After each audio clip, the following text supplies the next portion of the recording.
আপনাকে শুভেচ্ছা জানাচ্ছি রোজিস কিচেনে। আমার আজকের আয়োজনে থাকছে আমের মিষ্টি আচার। আচারটা আমি কখনো বানাইনি, ফার্স্ট টাইম ট্রাই করব। এই আচারটা আমি তেল ছাড়াই বানিয়ে দেখিয়েছি। তেল ছাড়াই এই আচারটা বানিয়ে অনেক দিন পর্যন্ত সংরক্ষণ করতে পারবেন।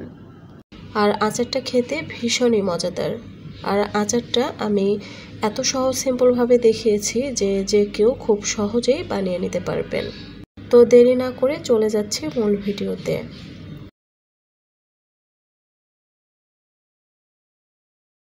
আমি এখানে নিয়েছি 2টা আম। আমি আজকের আচারটা 2টা আম দিয়ে করে দেখাবো। আম দুটো আমি ধুয়ে ছিলে নিয়েছি। এখন গ্রেট করে নিব। তো গ্রেটারে এক পাশে এই যে ছোট ছিদ্র আছে আর এক পাশে বড়। তো ছোটটা দিয়ে প্রথমে করে দেখি।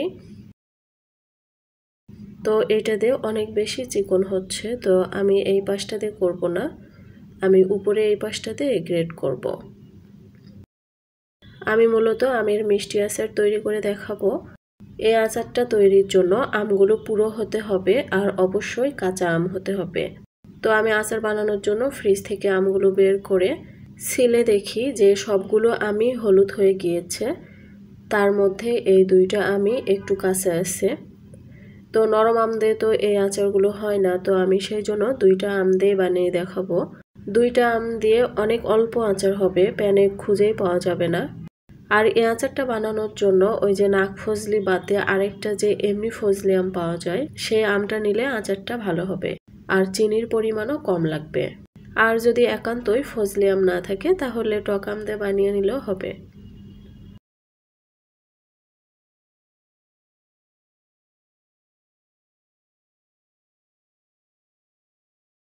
তো এখানে আম দুটো গ্রেট করা হয়ে গিয়েছে। এখন এতে দিচ্ছি কিছু লবণ। লবণ দিয়ে আমি মাখিয়ে রাখবো। কিছুক্ষণ লবণ দিয়ে মাখিয়ে রাখলে আম থেকে অনেকটা পানি ছেড়ে দিবে।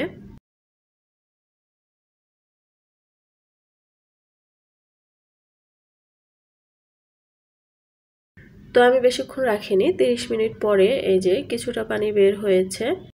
এখন আমি আমগুলো ভালোভাবে চিপে চিপে নিব পানিগুলো ছাড়িয়ে, তাহলে আচারটা ভালো ঝরঝরে হবে। তো আমি হাত দিয়ে চিপে নিচ্ছি। আপনি চাইলে পরিষ্কার সুতি কাপড় দিয়ে আমগুলো পানি ঝরিয়ে নেবেন হাত দিয়ে চিপে চিপে। তো আমগুলো আমি এইভাবে চিপে চিপে পানি বের করে নিব।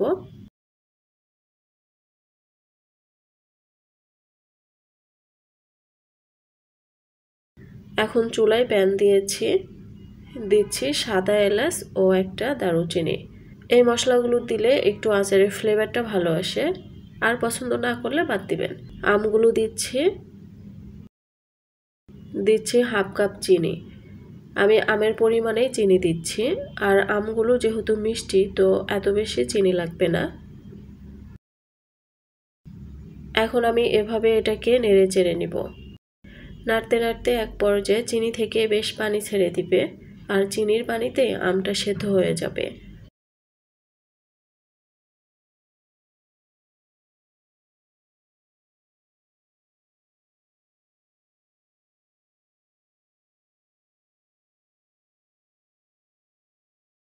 প্যানে রেখেই কিন্তু দেওয়া যাবে না, এভাবে একটু পর পর নেড়ে চেড়ে আচারটা তৈরি করে নিতে হবে, তাহলে আচারটা পারফেক্ট ঝরঝরে হবে।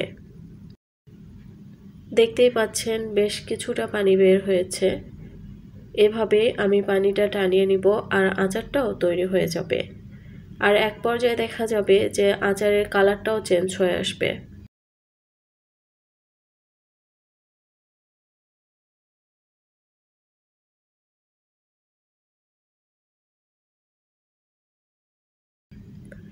দিচ্ছি ধনিয়া গুঁড়া, জিরা গুঁড়া।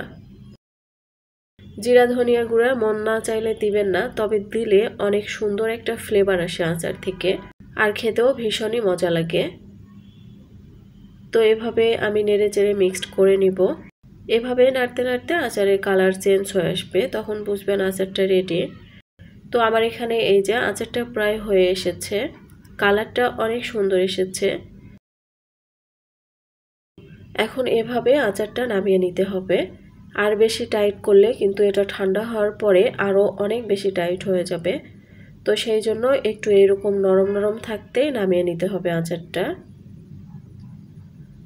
তো এই যে দেখতেই পেলেন কত সিম্পল এবং সহজভাবে আচারটা তৈরি করে দেখালাম। আর আচারটা এত সুন্দর কালার এসেছে আর খেতেও এতটা দারুণ ছিল। আমি ভাবতেই পারিনি যে আমি ফার্স্ট টাইম আচার বানিয়ে এতটা পারফেক্টভাবে করতে পারবো। আর আচারের পরিমাণ অনেক কম হয়েছে। আমি প্রথমেই তো বললাম যে আচার মনে হয় প্যানে খুঁজেই পাওয়া যাবে না, কারণ আমার কাছে সবগুলো আম হলুদ হয়ে গিয়েছিল, এই দুইটা আমি ভালো ছিল। আর আচারটার কালার এত সুন্দর স্বচ্ছ এসেছে, দেখতেই ভালো লাগতেছে আর খেতেও তো ভীষণই মজাদার ছিল। এই আচারটা বড় থেকে ছোট বাচ্চারা সবাই অনেক বেশি পছন্দ করে।